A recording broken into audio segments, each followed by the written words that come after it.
Alors, cinquième question, que penses-tu du ZMA ou ZMB, plus de la glycine pour améliorer le sommeil? Je teste actuellement la glycine. Et la glycine, ça, enfin, je veux dire, c'est prétendu être utilisé pour améliorer un petit peu la sécrétion d'hormones de croissance. Alors, beaucoup de personnes pensent que c'est l'hormone de croissance sécrétée durant la nuit, ça va être celle qui va vous faire devenir énorme, etc. Mais ça va être plutôt cette hormone de croissance-là, elle est stimulée pour vous éviter de faire une hypoglycémie durant la nuit. Je simplifie à mort. Hein. Elle rentre dans plein d'autres processus, évidemment de reconstruction et tout, mais en majorité, cette hormone de croissance-là, durant la nuit, elle est sécrétée. En fait, c'est une hormone qui va venir réguler pour pas que vous fassiez une hypoglycémie. Elle va faire un petit peu cataboliser. Ce qui est bien en fait, parce que quand on produit suffisamment d'hormones de croissance durant la nuit, déjà, on se réveille normalement, on a un sommeil de meilleure qualité, mais également on perd pas mal de gras, quoi. Enfin, on a plus de chances de brûler du gras, quoi.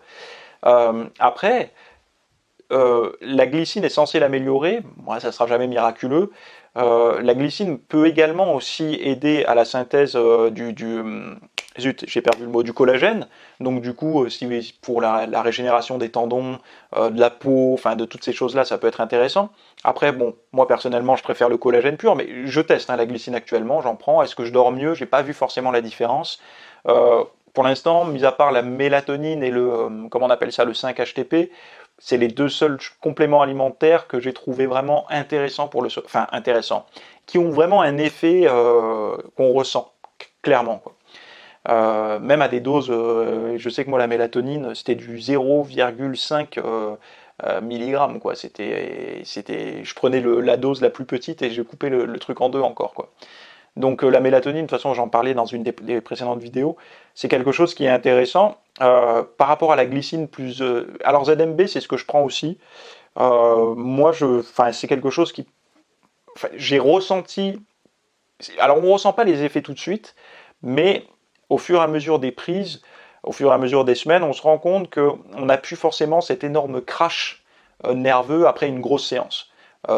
Si on le prend que les jours des grosses séances, je ne sais pas si c'est intéressant, mais personnellement, à entraînement égal, je me suis rendu compte d'une chose, c'est que avant, quand je faisais de très grosses séances, le lendemain, j'étais sur les rotules, aussi bien mentalement que physiquement. Le ZMB me permet quand même de maintenir en fait une certaine énergie nerveuse, même quand je suis épuisé. Enfin, en fait, j'ai une meilleure récupération nerveuse, tout simplement. Donc, l'associer à la glycine, pourquoi pas? Après, ça dépend comment tu veux. Je ne sais pas ce que tu voulais optimiser. Pour améliorer le sommeil, c'est pas la glycine que j'utiliserai en priorité. Des fois, c'est pas forcément des compléments alimentaires, mais un truc tout con, un masque d'avion, un masque noir, tu sais, que tu mets sur les yeux, surtout pour les personnes qui vivent en couple et qui ont un conjoint ou une conjointe qui regarde la télé pour s'endormir, qui va être sur son téléphone ou même qui est la lumière de la rue qui rentre dans votre pièce, que vous n'avez pas des volets complètement opaques, etc. Un petit masque noir, ça va vous plonger dans l'obscurité. Il y a un truc tout con. Vous voyez cette montre-là? C'est une montre connectée. Je vais vous montrer quelque chose. En fait, derrière, il y a des petits capteurs, vous voyez, je ne sais pas si on voit là à l'écran, on verra peut-être pas avec la lumière, mais il y a des petites LED qui clignotent. Ces petites LED, dans le jour, ça dérange pas, mais dans la nuit, quand la maison est complètement noire, en fait, ça peut venir éclairer un petit peu. Et les études scientifiques ont montré que même un petit faisceau laser sur la peau, même pas forcément sur les yeux, pouvait perturber le sommeil. Donc en fait, la lumière nous perturbe notre sommeil. Donc ce genre de choses-là, ça peut... Alors, enfin, je veux dire, c'est pas la montre, si vous avez une lumière comme ça en pleine tronche ou la montre, mieux vaut la montre. Hein. Mais c'est des petites choses comme ça que vous pouvez améliorer. Et c'est vrai que le sommeil, j'ai beaucoup travaillé dessus.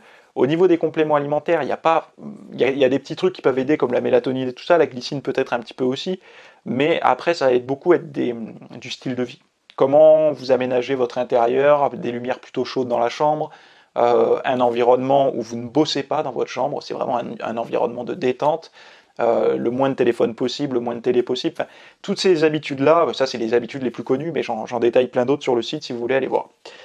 Donc voilà pour ma réponse par rapport à ta question. Merci de m'avoir suivi pour cette vidéo, il y en aura certainement d'autres, je peux pas te dire quand encore, mais tu peux déjà voir le travail que j'ai fait précédemment. Il y a pas mal de podcasts et tout ça, et je te mets un peu les liens à droite à gauche, tu as tout ça en description de toute façon, et puis si tu as envie de t'abonner, tu as le droit.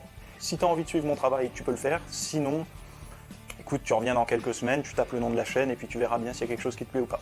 Voilà, je te dis à plus, bye.